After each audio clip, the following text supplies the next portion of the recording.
Channel. Friends, आज का सवाल औरत की पसंदीदा हमबिस्तरी की पोजीशन का है कि औरत कैसे पसंद करती है कि इसे इस पोजीशन में हमबिस्तरी की जाए और वो हमबिस्तरी में ज़्यादा दिलचस्पी लेती है। मियाँ बीवी किन किन तरीक़ों से हमबिस्तरी कर सकते हैं जो शरीयत में मना नहीं है? इनमें से कौन सा तरीका है जो औरत को जल्दी गर्म और फारिग करता है और हमल होने के चांसेस भी बढ़ जाते हैं? तो फ्रेंड्स, हमबिस्तरी के बहुत से तरीके हैं, आप जैसे चाहें कर सकते हैं।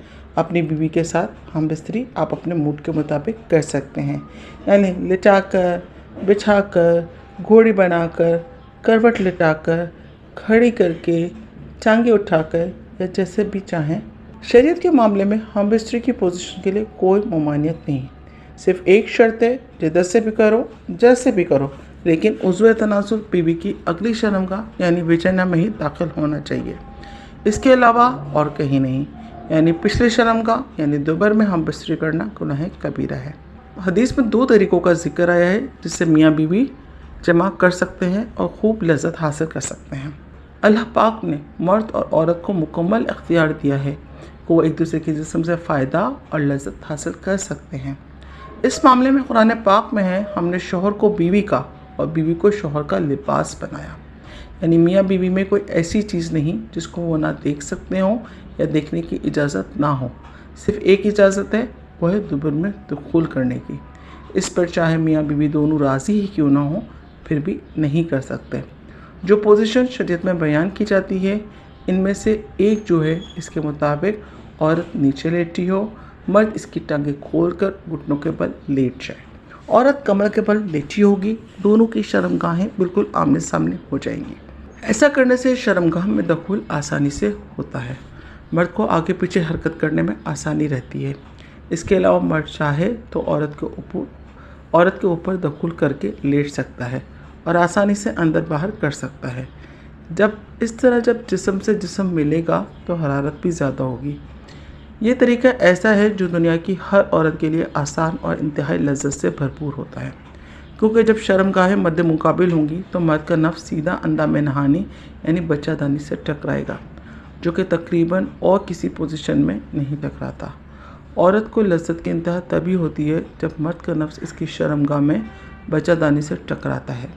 ऐसी सूरत में एक और फ़ायदा ये है, जिन मर्दों का नफ्स का साइज़ छोटा है वो भी आसानी से दखूल कर सकते हैं। अगर वो ठीक से अपनी बीवी को गर्म करने में कामयाब हो जाते हैं तो बच्चादानी भी बहुत नज़दीक यानी बैरूनी तरफ आ जाती है, जिससे औरत और मर्द दोनों मस्ती में गुम हो जाते हैं। और तीसरा फ़ायदा यह है कि जब बच्चादानी नज़दीक आ जाती है तो इससे नफ्स टकराता है तो बच्चादानी का मुंह आसानी से खुल जाता है, और जब फारिग होता है तो मनी सीधी इसकी बच्चादानी के अंदर जाती है, जिससे हमल ठहरने के चांसेस 90% तक बढ़ जाते हैं। दूसरी सूरत यह है कि औरत उल्टी घुटनों के बल हो जाए यानी घोड़ी बन जाए, सर को बिल्कुल बिस्तर से लगा ले, घुटनों के बल अपनी शर्मगाह को ऊंचा रखे, मर्द भी घुटनों के बल खड़ा होकर अपने नफ्स को औरत की शर्मगाह के सामने लाकर दाखिल कर दे। इस तरीके से औरत बहुत महसूस होती है, लुत्फ़ हासिल करती है। इस तरीके में औरत के पेट का वज़न नीचे लटक जाता है, अंधा में नहाने का रास्ता बिल्कुल क्लियर हो जाता है, जिससे दखूल बहुत आसानी से होता है।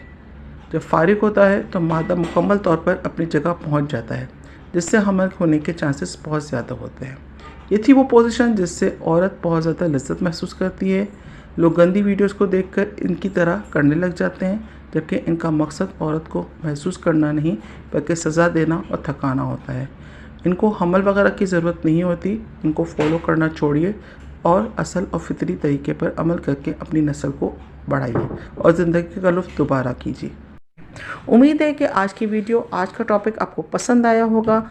अपने सवालात मुझे कमेंट बॉक्स में कमेंट कीजिए, अपना फीडबैक मुझे ज़रूर दीजिएगा। फिर मिलते हैं अगली वीडियो में अगले टॉपिक के साथ। इजाज़त दीजिए। अल्लाह।